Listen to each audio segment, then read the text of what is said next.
Tu sais Gladys, je serais toi, je me méfierais d'une personne qui me dit que l'amour de ma vie tombera du ciel. C'est pas une personne, Comment ça? c'est un arbre. Quoi? Un arbre? Bah quoi? Ah non, oui. Effectivement, dans ce cas-là, tu peux lui faire confiance. Alors ça marche? Tu m'accompagnes? Tu sais quoi? J'avais une conférence très importante. Mais si un arbre dit à ma sœur que l'amour de sa vie tombera du ciel, eh bien je vais voir ça. Oh, merci. 2 secondes, il faut que je prévienne. Allô, Steph? Ouais, ce soir je pourrais pas venir. Ouais, c'est parce qu'il y a un arbre qui a dit à ma sœur que l'amour de sa vie tombera du ciel. Ouais, tu comprends? Ah bah non, je peux pas louper ça. Hein? Gladys? Il y a Steph qui demande comment tu vas. C'est gentil. Moi ça va plus que jamais. Tu l'as entendu? Arrête, ça se fait pas, non? Bon, il me demande si t'es sûre. Bah oui. La vie humaine dans une tour n'annule en rien le clivage social présent dans d'autres types de sociétés. Loin de là.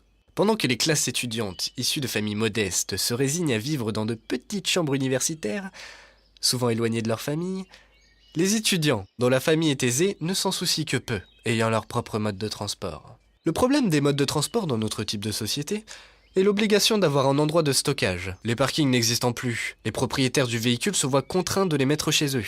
Il va de soi que les petits propriétaires immobiliers ne peuvent se permettre de telles conditions de stockage. C'est ainsi que très rapidement, nous vîmes apparaître des véhicules habitation, qui s'imbriquaient entièrement dans les tours.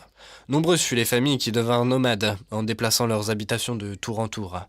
Mais tout ceci est une autre histoire. Bon, alors d'après l'outre, ça doit être par ici. Alors je récapitule. Si je comprends bien, nous sommes à la recherche d'un lieu donné par un arbre qui s'appelle l'outre, où un être humain devrait tomber du ciel et qui plus est, serait en fait l'amour de la vie de ma sœur. Camille, je suis heureuse que tu m'accompagnes, mais me prends pas pour une conne s'il te plaît. Ah, mais c'est pas possible, mais il y a que de la boue dans cette forêt. Quoi, moi? Te prendre pour une conne? Oh, loin de moi l'idée, Gladys.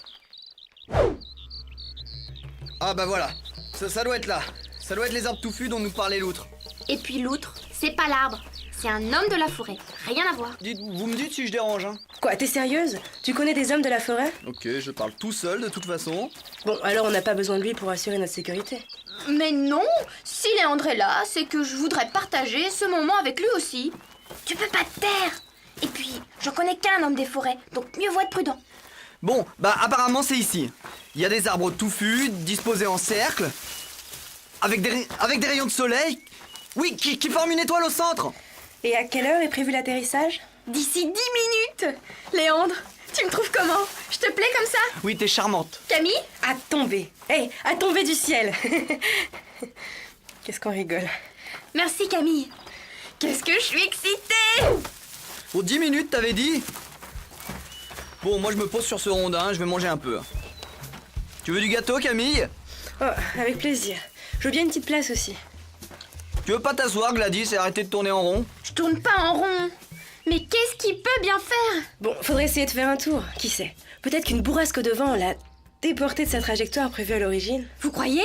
Oui, et si ça se trouve, il a croisé la trajectoire d'une migration de cigognes? Oh, de peur de s'écraser, il a demandé à 2-3 de l'aider à atterrir et les cigognes, touchées de cette attention, ont accepté. Oui, mais comme elles ne pouvaient pas quitter leur couloir aérien, elles ont demandé à la tour de contrôle des cigognes la zone d'atterrissage la plus proche. Donc voilà, on devrait appeler la tour de contrôle des cigognes. Oh, ça va, hein.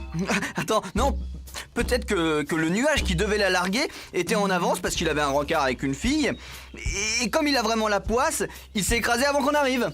Et là, une tribu de castors, voyant leur habitation détruite par l'impact de la chute, n'ont pas supporté. Et l'ont donc emmené au tribunal des castors. Oui, et le juge des castors, qui est totalement anti-être humain, donna une sentence totalement injuste, obligeant l'être humain à obéir toute sa vie à la tribu castor. Et le seul moyen de le récupérer serait d'aller le sauver. Mais pour cela, il faudrait fouiller les terriers castors. Bah voilà Gladys, t'as 2 nouvelles pistes tout aussi plausibles.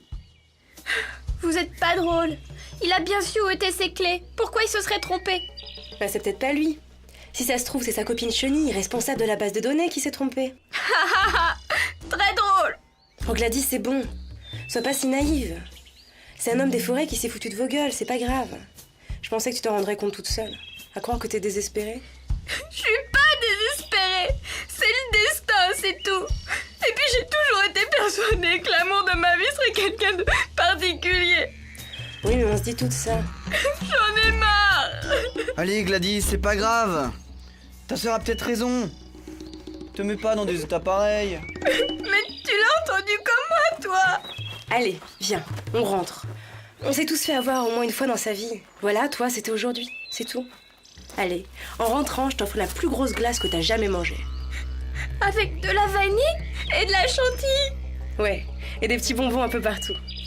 Je me ferai plus jamais avoir. J'en étais sûre. Je suis où là?